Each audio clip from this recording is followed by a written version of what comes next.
الحمد لله نحمده ونستعينه ونستغفره ونؤمن به ونتوكل عليه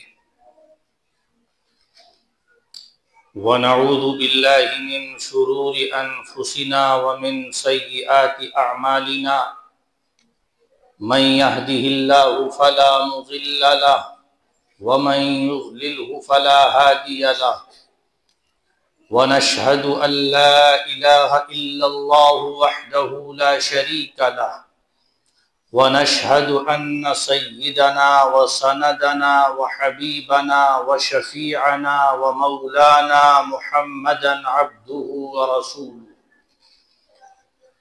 صلى الله تعالى عليه وسلم تسليما كثيرا كثيرا أما بعد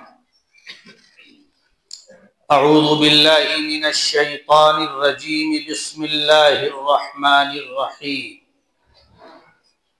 والسابقون الأولون من المهاجرين والأنصار والذين اتبعوهم بإحسان رضي الله عنهم ورضوا عنه وأعد لهم جنات تجري تحتها الأنهار خالدين فيها أبدا ذلك الفوز العظيم صدق الله مولانا العظيم۔ علماء کرام، ائمہ عظام، حاضرین اجلاس، بزرگوں، بھائیوں، غیور نوجوان،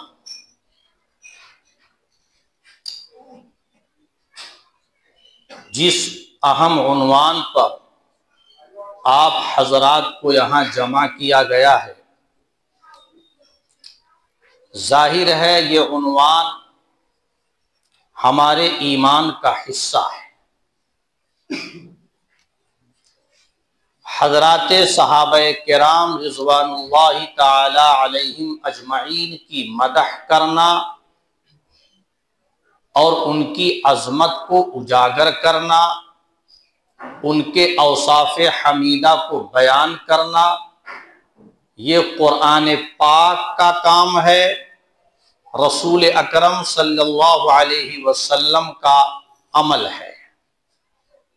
صحابہ کرام کی تعریف قرآن کریم میں جا بجا فرمائی گئی ہے، اور حضرات صحابہ کرام کی فضیلت کو عقائد عالم حضرت محمد الرسول اللہ صلی اللہ علیہ وسلم نے بہت سے مواقع پر اجاگر کیا ہے۔ اس لیے ہمارا اور آپ کا صحابہ کی مدح کرنا، صحابہ کی تعریف کرنا، ان کی فضیلت کو بیان کرنا، یہ وہ کام ہے جو ہمیں قرآن سے پتہ چلتا ہے، جو احادیث طیبہ سے معلوم ہوتا ہے۔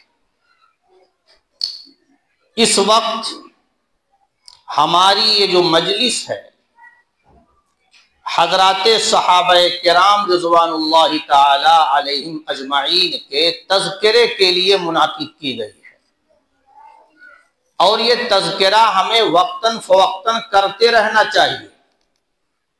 ہم نہ معلوم دنیا میں کہاں کہاں اور کیا کیا تذکرہ کرتے رہتے ہیں۔ کبھی ہوٹل کا تذکرہ کرتے ہیں، کہتے ہیں بہت شاندار ہوٹل ہے، آپ کو کھانا کھانا ہے تو فلاں ہوٹل پہ چلے جائیں۔ شہر کا تذکرہ کرتے ہیں تو کبھی کہتے ہیں دلی چلے جائیے، بہت شاندار شہر ہے، وہاں قطب مینار بھی آپ کو ملے گا۔ آگرہ چلے جائیے، وہاں تاج محل کی زیارت بھی آپ کو ہوگی۔ آپ بنگلور چلے جائیے، بڑا حسین پربہار موسم ہوتا ہے، اور وہاں کا موسم انسان کو فرحت بخشتا ہے۔ جب آپ تذکرہ سیاست کا کرتے ہیں تو نہ معلوم ایران توران کی کہاں کہاں کی ہانکتے، کس پارٹی کا تذکرہ، کس نیتا کا تذکرہ، اور کس وزیر کا فقیر کا تذکرہ۔ تو مختلف عناوین کے تحت گفتگو ہماری ہوتی رہتی ہے، چوراہے پر، ہوٹل پر، چائے خانے پر، دکان پر، مختلف مقامات پر۔ آج کا ہمارا یہ تذکرہ حضرات صحابہ کرام رضوان اللہ تعالی علیہم اجمعین کی نسبت سے ہے۔ قرآن کریم پڑھتے رہیں گے تو صحابہ کرام کی عظمت ہمارے دلوں میں، قلوب میں اترتی جائے گی۔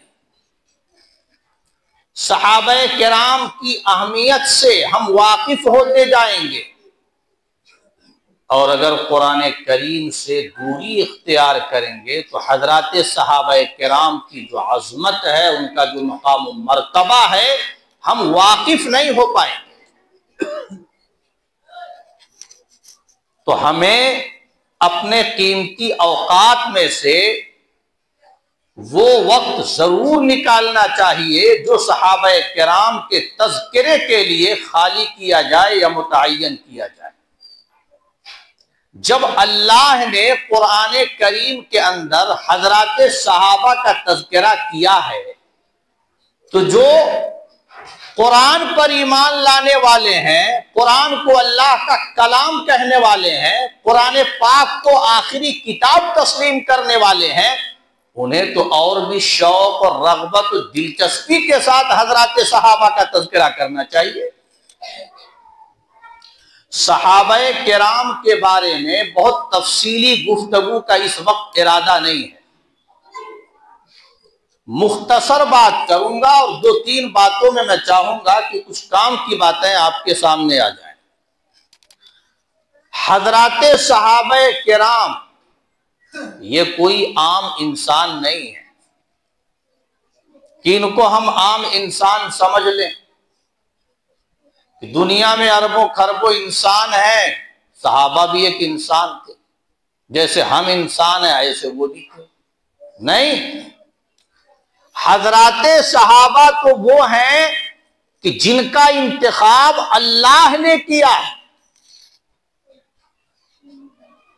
انبیاء کرام کے بعد اس روئے زمین پر اگر کوئی مقدس گروہ ہو سکتا ہے تو وہ صحابہ کا گروہ ہے۔ کس کا گروہ ہے جی؟ حضرات صحابہ کا گروہ۔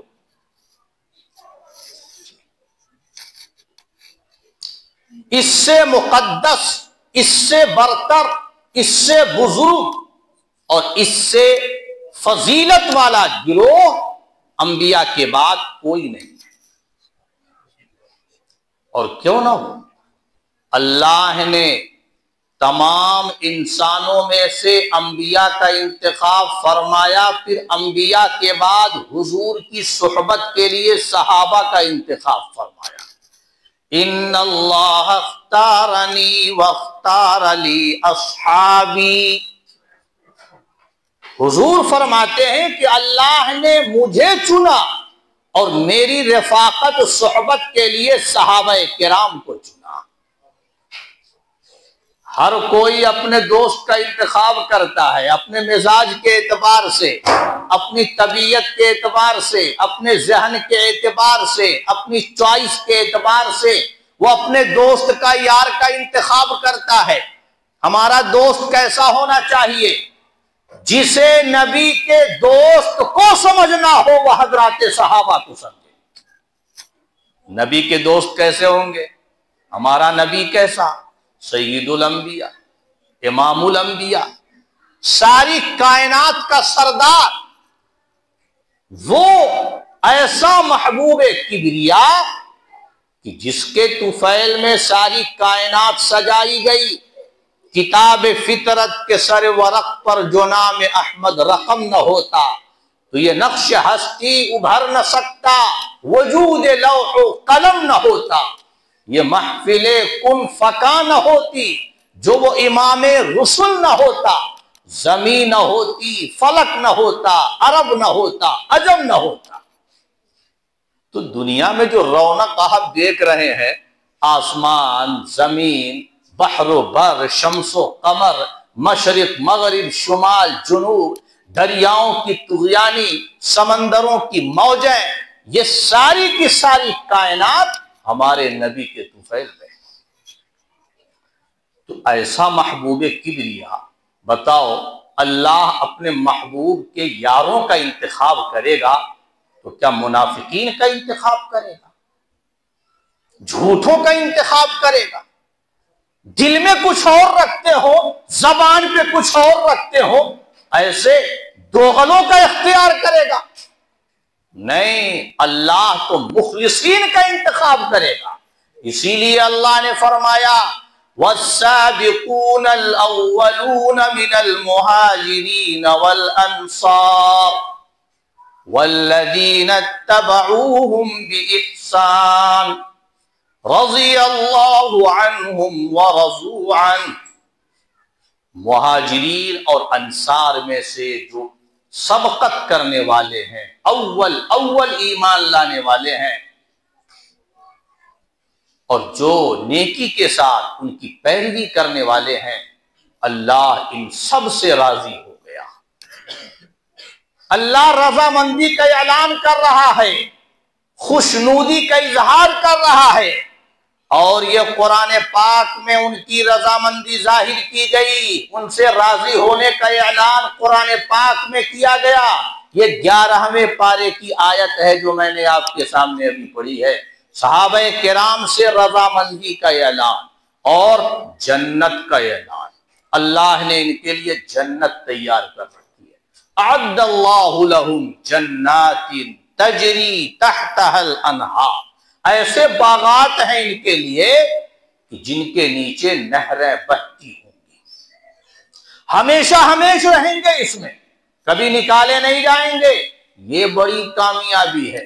رضامندی کا اعلان کر دینا یہ سب سے بڑی بات ہے، اور یہ میں نہیں کہتا ہوں، قرآن کہتا ہے وَرِضْوَانٌ مِّنَ اللَّهِ اکبر۔ اللہ کی رضامندی سب سے بڑی چیز ہے۔ ہم نماز پڑھتے ہیں، روزہ رکھتے ہیں، تلاوت کرتے ہیں، تسبیحات کا اہتمام کرتے ہیں، نہ معلوم دین کی خدمت کس کس زاویے سے کرتے ہیں، لیکن کیا ہمارے ان اعمال کو اللہ قبول کر کے رضامندی کا اعلان کر رہا ہے؟ ہمیں کچھ پتہ نہیں، لیکن صحابہ وہ ہیں کہ جن سے رضا کا اعلان اللہ نے قرآن میں کر دیا ہے، اور یہ بڑی بات ہے۔ ذالک الفوز العظیم، سب سے بڑی کامیابی ہے۔ بتاؤ مہاجر ہونے میں کیا شک ہے کہ ابو بکر مہاجر ہیں؟ اس آیت میں کیا کہا گیا؟ والسابقون الاولون من المہاجرین والانصار، جو مہاجرین اور انصار ہیں، سبقت کرنے والے ایمان میں، اللہ ان سے راضی ہے اور ان کے لیے جنت تیار کر رکھی ہے۔ ابو بکر صدیق رضی اللہ تعالی عنہ کے مہاجر ہونے میں کسی کو شک ہے؟ اس آیت کے مصداق یہ ہوئے کہ نہیں ہوئے؟ حضرت عمر فاروق رضی اللہ تعالی عنہ کے مہاجر ہونے میں شک ہے؟ انہوں نے ہجرت کرتے ہوئے کیا کہا تھا؟ جسے اپنی بیوی کو بیوہ کرنا ہو، جسے اپنے بچوں کو یتیم کرنا ہو، علل اعلان عمر ہجرت کر رہا ہے، مدینے جا رہا ہے، آئے عمر کا مقابلہ کریں۔ عمر کے مہاجر ہونے میں کوئی شک ہے؟ وہ ابو بکر جو حضور کے ساتھ ہجرت کرنے والے تھے، مدینہ جانے والے تھے، ان کے مہاجر ہونے میں کوئی شک ہے؟ حضرت عثمان ذو النورین رضی اللہ تعالی عنہ، ان کے مہاجر ہونے میں کوئی شک ہے؟ حضرت علی مرتضی رضی اللہ تعالی عنہ، ان کے مہاجر ہونے میں کوئی شک ہے؟ یہ خلفائے راشدین ہیں جن کے مہاجر ہونے پر پوری تاریخ گواہ ہے۔ قرآن کے مصداق ہیں، یہ قرآن کی اس آیت کے مصداق ہیں یہ حضرات۔ ابو بکر کے لیے یہ فضیلت ہے، عمر کے لیے یہ فضیلت ہے، عثمان ذو النورین کے لیے یہ فضیلت ہے، علی مرتضی شیر خدا کے لیے فضیلت ہے۔ جو ان کے مہاجر ہونے میں شک کرے، خدا کی قسم یا تو منافق ہو سکتا ہے یا کافر ہو سکتا ہے، مسلمان نہیں ہو سکتا۔ اور ابو بکر، عمر، عثمان